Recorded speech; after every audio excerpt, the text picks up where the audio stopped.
Hello ka-senior! Welcome na naman sa ating ka-senior health tips kung saan pinag-uusapan natin ang simpleng kaalaman na pwedeng makadagdag ng mas maraming taon sa ating buhay. Ka-senior, madalas itanong ito, anong oras ba talaga dapat inumin ng maintenance? Umaga ba o gabi? Ang sagot, depende sa klase ng gamot at sa kondisyon mo.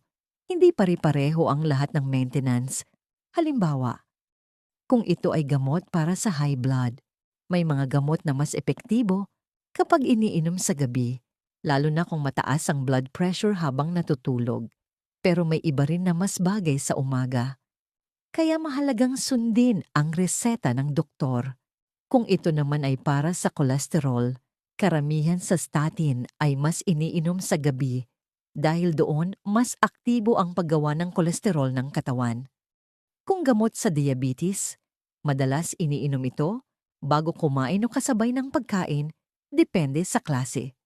Ang timing dito ay mahalaga para maiwasan ang biglang pagbaba o pagtaas ng asukal. Kung para sa thyroid, kadalasan iniinom ito sa umaga, walang laman ang tiyan, at hindi dapat sabayan ng kape o gatas.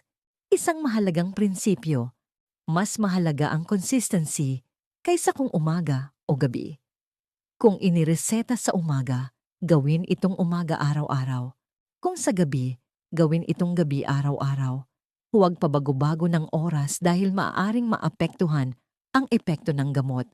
At isa pa, ka-senior, huwag basta sabay-sabay inumin ang lahat ng maintenance kung hindi malinaw ang instruction. May mga gamot na hindi dapat pinagsasabay dahil maaaring mag-interact. Iwasan din ang pag-inom ng maintenance kasabay ng herbal supplements na walang paalam sa doktor. Grapefruit juice kung may maintenance sa puso o kolesterol. Bigla ang pag-stop kapag feeling mo ay okay na. Tandaan, ang maintenance ay parang bantay. Hindi mo siya nakikita na may ginagawa, pero pinipigilan niya ang mas malalang problema. Kung nalilito ka sa schedule ng gamot mo, gumawa ng simple na listahan o gumamit ng pill organizer para hindi makalimutan.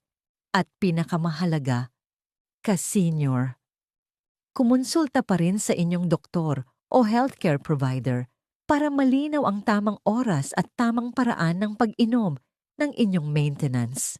Lalo na kung kayo ay may kidney, liver, o heart condition. Kung may natutunan ka ngayon, i-like at i-share ang video na ito sa kapwa mo senior. Mag-subscribe para sa mas marami pang senior health tips. I-comment mo kung ilang taon ka na at saan ka nanonood. Hanggang sa muli, ingat po tayo lagi at God bless.